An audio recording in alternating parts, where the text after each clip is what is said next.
Hello, everyone, and welcome back to The Rundown. I will be your host today, Craig DeLuz, coming at you from the West Coast, the left coast, behind the Iron Curtain, otherwise known as the Sierras. But as we all know, I do not do this program by myself. That's right. My name is Mike Piwowarski, coming to you live from the East Coast, coast with the most, from the co-host with the most here on The Rundown. 2A Views, conservative news. Craig, guess what day it is? Well, this time I'm going to guess correctly when I say Throat Punch Thursday. Guess what day it is? Guess what day it is? Who's ready? It's Throw Punch Thursday, bitch.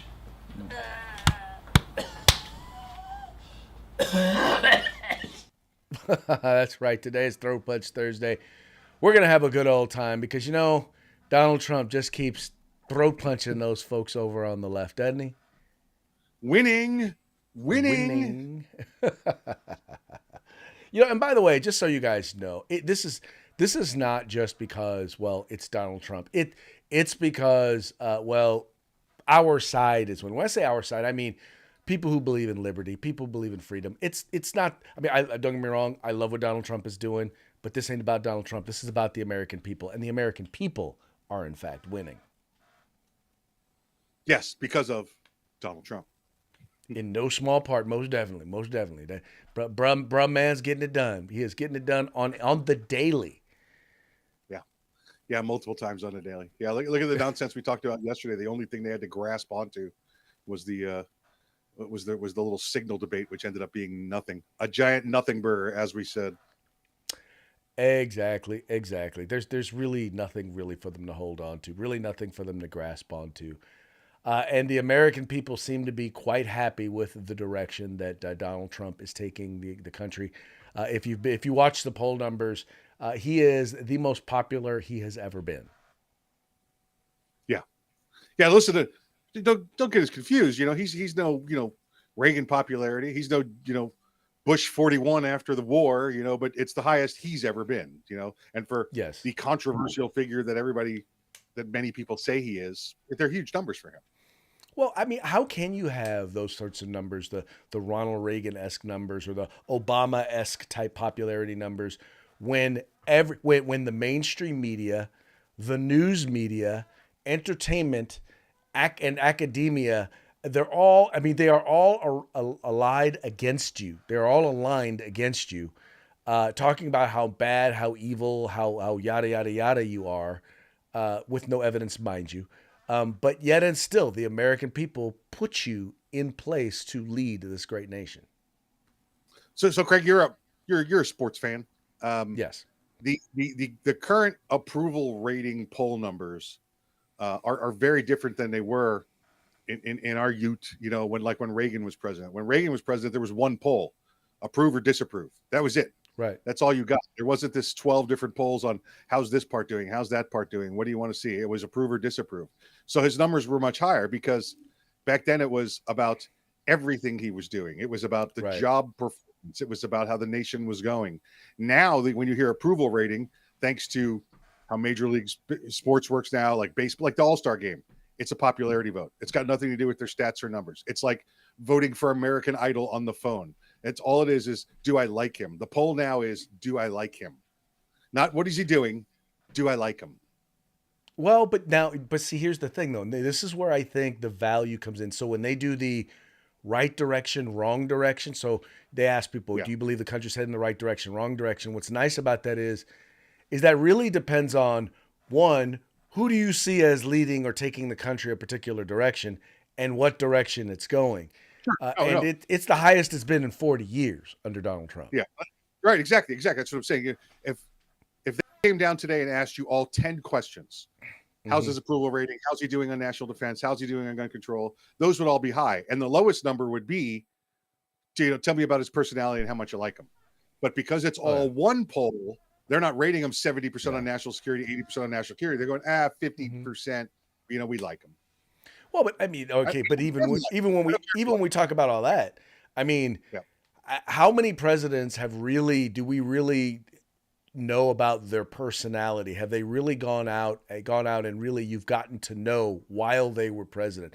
Most of the stuff we learned about Reagan.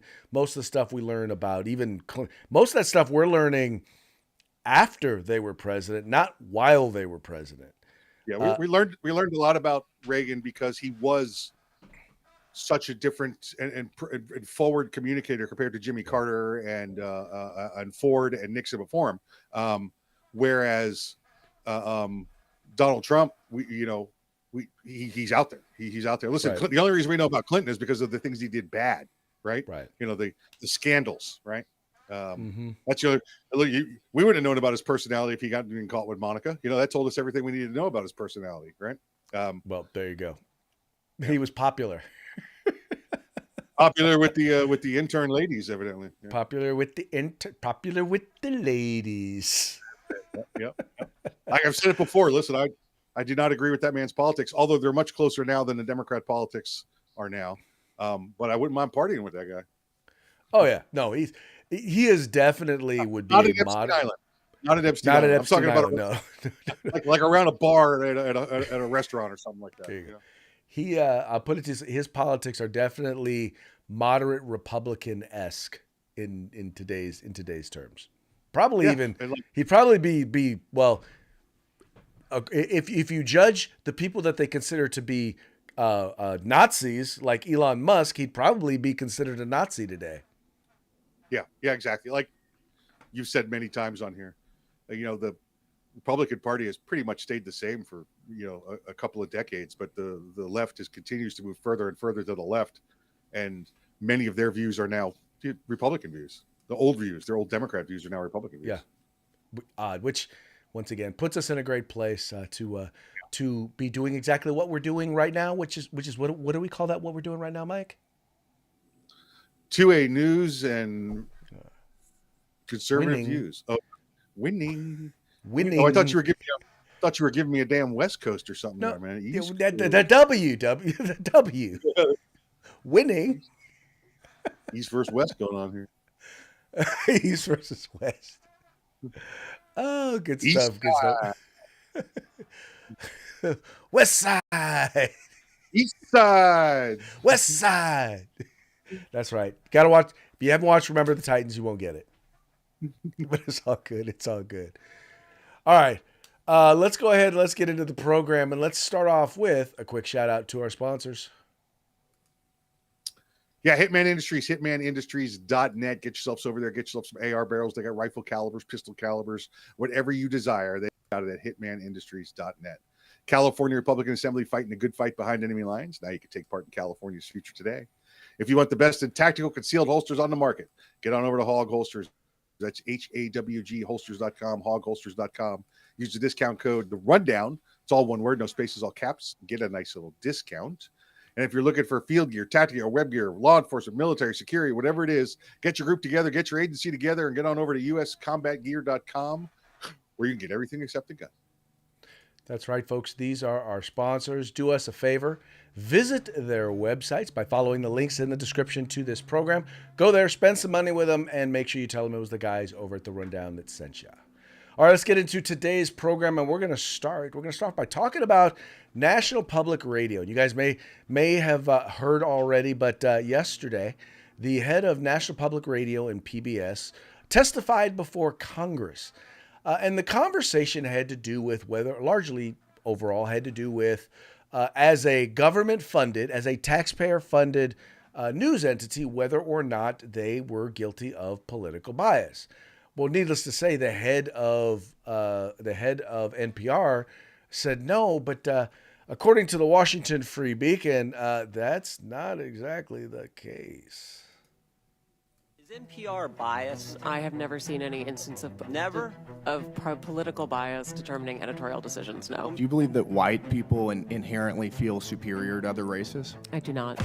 You don't? You tweeted something to that effect. You said, I grew up feeling superior. How white of me. I think I was probably reflecting on what it was to grow up in an environment where I had lots of advantages. Do you believe that America believes in black plunder and white democracy?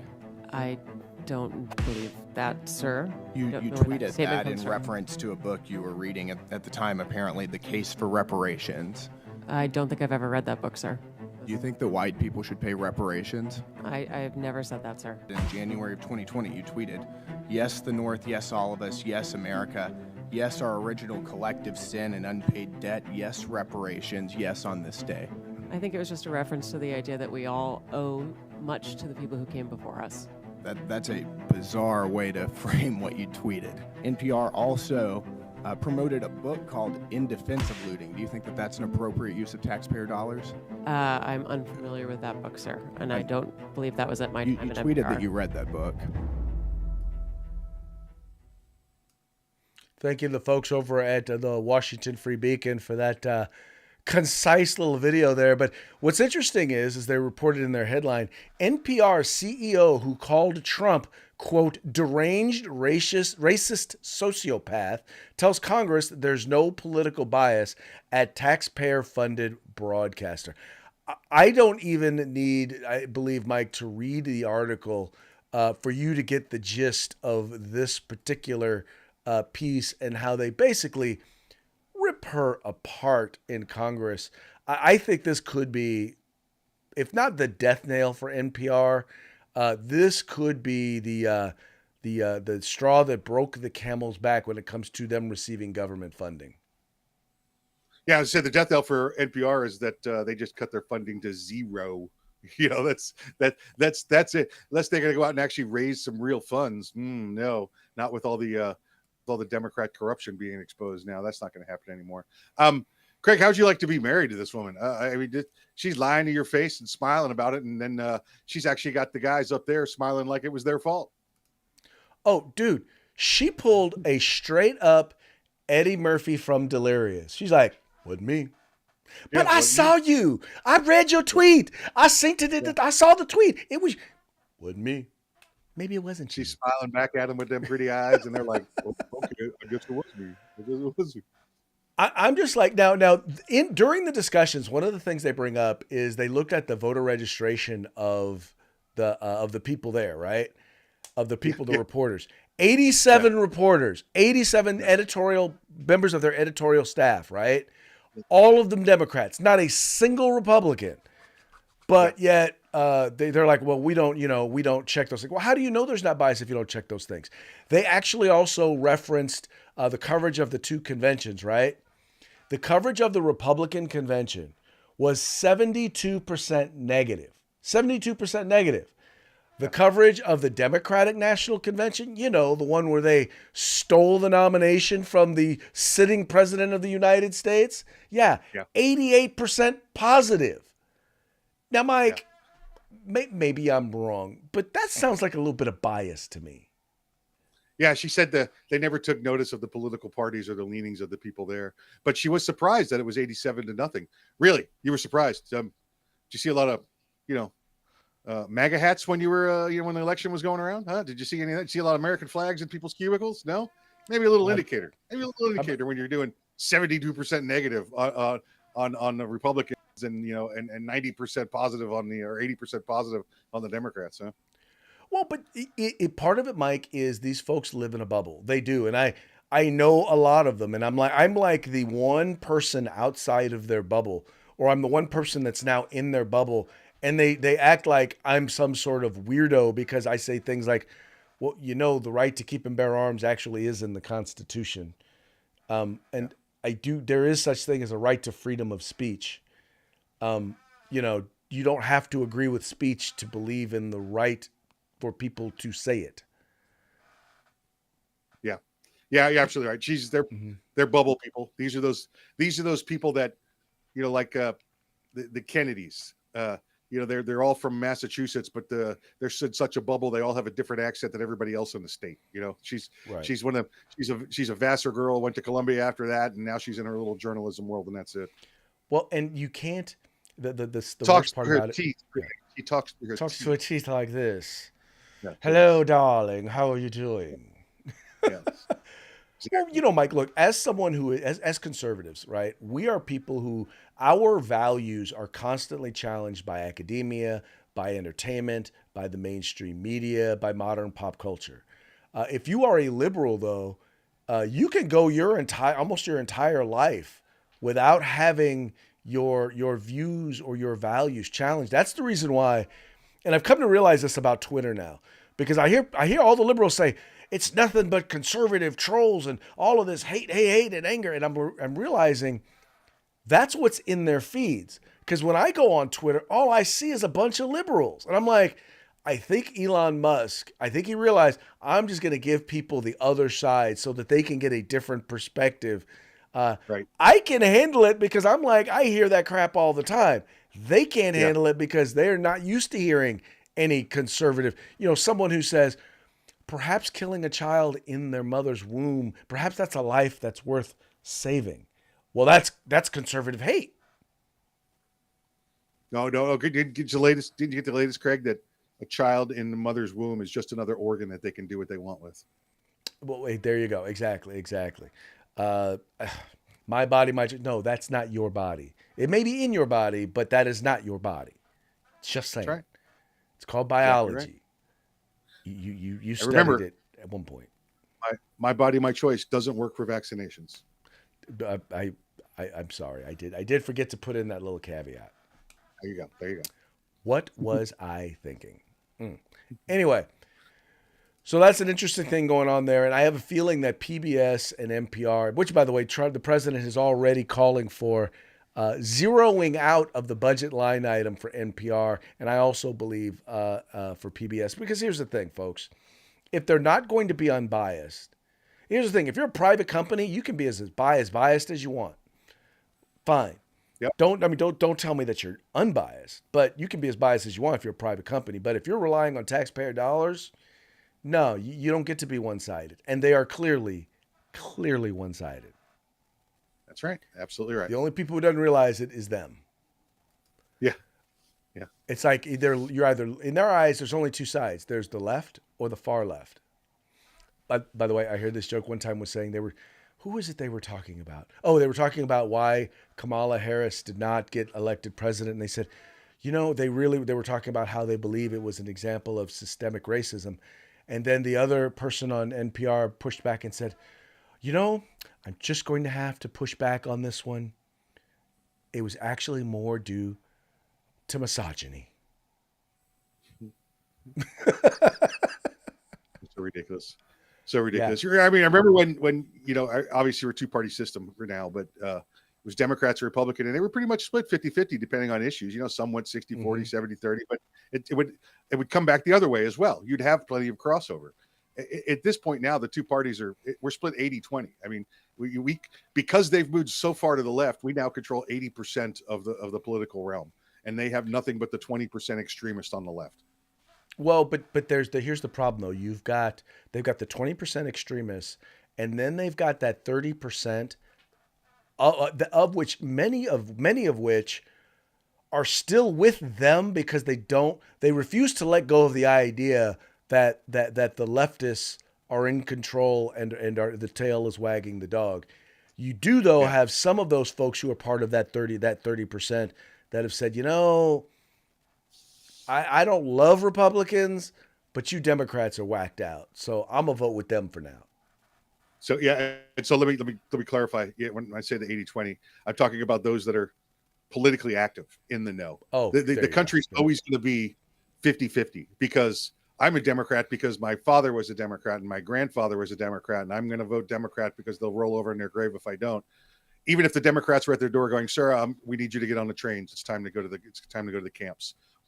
But I'm a Democrat. No, it doesn't matter. Well, all right, then it must be okay if a Democrat said it. Well, that's pretty much how they do it. All right, folks, moving right along, we've got more news, more winning in particular when it comes to both. And this is a twofer because this deals with both crime and it deals with illegal immigration, which, oh, by the way, is a crime. And this is that a leader within MS-13, one of the bigwigs, evidently, has been captured, not in Mexico, but right here in these United States. This is what happens when you let good cops be cops. And we're going to continue to let good cops be cops across this country. President Trump gave us the executive decision to go after and safeguard our communities. General Bondi is our warrior of justice leading that charge. Governor Youngkin, it's an honor to be a partner in this operation with you and U.S. Attorney Siebert. This is the mandate we have. Right now, we have an American dying every 7 minutes from a drug overdose. That is a national security crisis we have not seen ever before. We have a woman or child being raped every 6.5 minutes in this country. We have a homicide twice an hour. No part of that metric is a safe and secure America. But thanks to the brave leadership of this administration and the folks that you see here, we are returning our communities to safety. As you heard, we took down this morning a top leader of MS-13. That is not done easily. That is done with brilliant law enforcement. That's right. Top MS-13 leader described as worst of the worst, arrested in Virginia during a major Trump-backed operation. One of those immigration raids that they say are targeting innocent illegal immigrants. Okay. This is the thing. And all of the things that he talked about are all crimes that are happening. And there are people who are here legally that are doing it, but there's no excuse for allowing people who are here illegally from doing it. There's nothing to prevent us from taking people who are here illegally and putting them on the right train to get out of here. Listen, I love what Kash Patel is doing, Director Patel's doing. I mean, look at him with his people, with his line troops. He's out there wearing a raid jacket. He's got his ball cap. He's wearing his beard. Next time we see him, Craig, he's going to have a shotgun slung over his shoulder with a big old chew of tobacco in his mouth. I mean, he is out there doing the dirty job with them, or at least they are supporting them while they do it, much like the administration does. They are full into this. He's doing everything he can, and he's got his people doing everything he can to make this a safer country. Oh yeah. And here's the thing. And this is one of the things that I think Donald Trump understood. It's important that we put right people in the right place to do the job, but it's also important that we have people who are effective at communicating what it is that we are doing, right? You got to let the people know. You have to let people put people up front who can communicate the direction that this country is going. I know that one of the reasons the Firearms Policy Coalition became successful so quickly was because communicating what we were doing, where people's donations were going, and letting them see it and showing them the work that was going on was what made it work. And thus is the case here. Donald Trump is saying, look, I told you what I was going to do. I'm doing it. And here's me showing you that it's getting done. Yeah. It's great. Again, he set up the perfect team. Just like you said, you got Director Patel out there, setting this policy, getting these raids, getting them done. And you got Deputy Director Bongino in there walking around the office like he's Terry Tate office linebacker, taking care of those that don't want to play ball. I love that one, man. I love that one. But once again, it's phenomenal job. And this, look, guys, you don't have to like Donald Trump to acknowledge that he's doing a good job. You don't have to believe he's a nice guy. I've heard plenty of stories of him being a nice guy, though. I'm not saying he's not a nice guy, but you don't have to believe that he's doing an excellent job. And once again, we haven't even hit the first 100 days. I cannot in my lifetime remember a more consequential and successfully consequential first 70 days as we've seen under President Trump. No, you're absolutely right. Absolutely right. Right. And that, by the way, brings us to something else here. Now, this is an interesting one. So RFK Jr. is in the midst of a big time push. And the big time push is to say, look, if you are receiving government dollars to buy food, in this case, we're talking about SNAP, right? You should not be able to use that to buy candy, to buy junk food, to buy sodas. Now, the interesting thing about this big push is that it's twofold. Number one, you got people on the left who are saying, well, you can't put any sort of restrictions or controls on how people can spend their SNAP money because that's just going to encourage them to not use it or to not buy it. I'm like, well, first of all, people are still going to go ahead and they're still going to get access to it and they're still going to use it. And by the way, many of them are still going to go and buy junk food. They're just not going to use their SNAP dollars to be able to buy it. What's funny is that you actually have companies that have been caught paying conservative influencers to go online and to tweet and to post and to do videos talking about how un-American it is and how it goes against the consumer to restrict the ability to use SNAP dollars in order to buy junk food, because you're restricting consumer choices. But Mike, my thing is this: if you're paying for your food, then you get to decide. If I'm paying for your food, then no, you don't get to go and buy stuff that is inherently going to increase the likelihood that you are going to wind up at the doctor's office in getting healthcare services that also, by the way, is going to wind up being at my expense. Yeah, exactly. And SNAP funds, folks. That's food stamps. That's welfare. That's what that is. And by the way, it already is restrictive of what you can buy. You can't go into the grocery store and buy what's ever there. You can't buy lottery tickets. You can't buy alcohol. You can't buy tobacco. You have to buy food. You have to. That's the deal. So it's already restrictive. And to take it to the next step, to say they can only buy fresh produce, fruits, meats, products, and and some canned goods. That's it. You should be able to make a couple of square meals with this. That's it. We're not here to give you, Doritos and candy bars for dinner.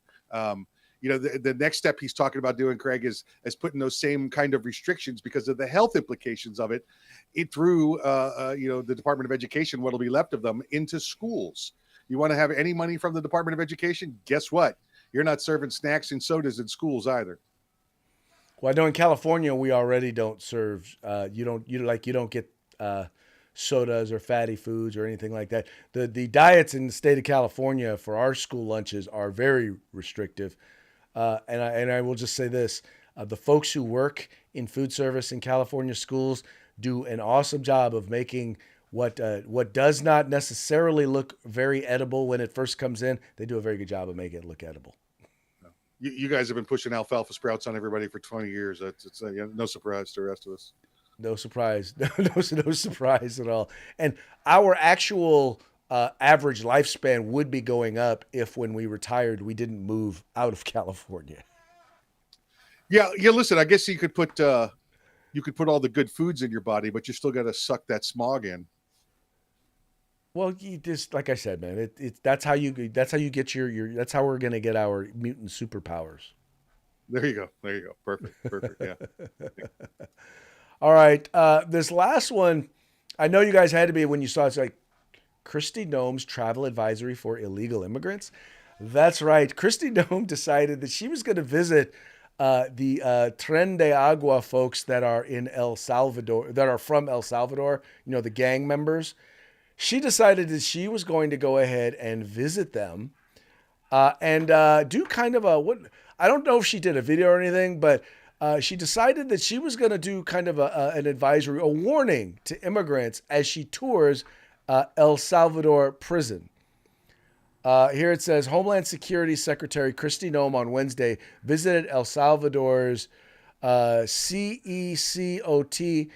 mega prison where Venezuelans, the Trump administration alleges are gang members, were deported to from the U.S. Why it matters? The administration's decisions to defy court order, blah, blah, blah, blah. Anyway, I'm not going to read the rest of that, but I just want you to know she's up here doing these tours and she's letting folks know. She's taking pictures. She's like, look, if you are a gang member and you decide to come to the U.S., this is where you are going to wind up. This is what is going to happen to you. So maybe, just maybe, you want to keep your tail at home in Venezuela. Yeah. Don't come here. Yep. Don't come. See, this is what you do if you're just going to say don't, have these pictures behind you or next to you or on the screen somewhere so that people can get the picture. Yeah, you come here, this is where you go wind up. It's the perfect place. Come on in. We got it all for you right here at the prison. Food, lodging, extracurricular activities, shank making, that kind of stuff. There you go. That's arts and crafts. There you go. But Mike, like I said before, it's not just enough. It's not just enough to do the right things, to do it right. You got to let people know. You have to communicate it right. And there's a reason why illegal immigration has dropped 98%. And it's because of the messaging being sent by this administration.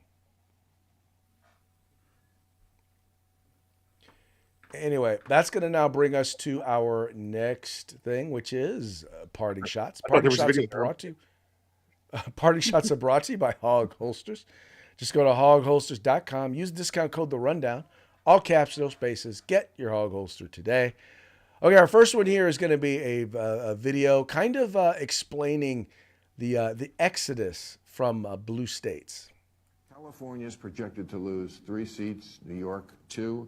Also going to lose a seat, Minnesota, Oregon, Rhode Island, Illinois, all blue states. Who's getting these? Texas, Florida, Idaho, and Utah. I mean, this looks like game over, and the reason why people are voting with their feet is a lot of what your book is about. Yeah, taxes and regulation. People are leaving these kind of states for places where they're not, they feel the heavy breath of government on them. It's not that hard for Democrats to understand this, but they seem to be incapable of doing anything about it.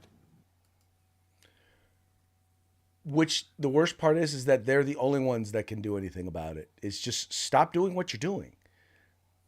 Yeah. Yeah. They think they're leading the pack, right? They're setting the example, setting the bar. It's absolutely ridiculous, Craig.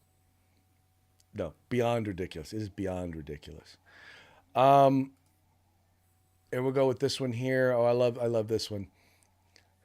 For those of you who, I guess you're probably going to have to be into Star Wars to kind of get this one. This has got a bald eagle who's got his little Sith Lord robe on. It says, when you buy your first gun, good, let the freedom flow through you. Feel the freedom. Feel the freedom. Yeah. That is actually how it feels when you buy your first gun. Just so you know. You had that look too when I took you to the machine gun shoot a couple of weeks ago. Oh, yes, I did. Let the freedom flow through you. Oh, okay. These next two are brought to you by our friends over at the Babylon Bee, fake news that you can trust. This first one here, Sekdef Hegseth kicking himself for not just getting 13 soldiers killed and giving $80 billion in weapons to terrorists. Yeah, nobody's responsible for that. Nope. Nobody's responsible for that. Yeah. Nope. Clearly, he's doing a bad job because he did not do those things. That's right. That's right. And then you probably heard about Jasmine Crockett, the congresswoman from, I believe, Texas, who confronted or who called Greg Abbott, talked about a Hot Wheel Abbott, or call him Hot Wheel, whatever, Governor Hot Wheels. This one right here, it says here, Jasmine Crockett says she was criticizing GOP policies when she called Governor Abbott honky boy in the wheelchair whose legs don't work no more. She's a piece of work. She's a piece of work. And by the way, also under investigation currently by the FBI for threats. Really? Yeah. Yeah. Well, she should be. She should be. Because she did actually threaten or encourage threats against Elon Musk. Yep. She's under investigation. She's going to learn real quick. You can't just let anything drop out of your mouth. And she is, I tell you, she is like a younger version of Maxine Waters. And I think the reason why they haven't sent anybody after Maxine Waters is because they're afraid she's going to cast a hex on them. I thought it was because she was dead, but okay, yeah. Well, Walking Dead, same thing. Yep. All right, folks. Well, hey, that's going to be it for today's program. Well, except one more thing. We got one more thing to go, and that is one more quick shout out to our sponsors.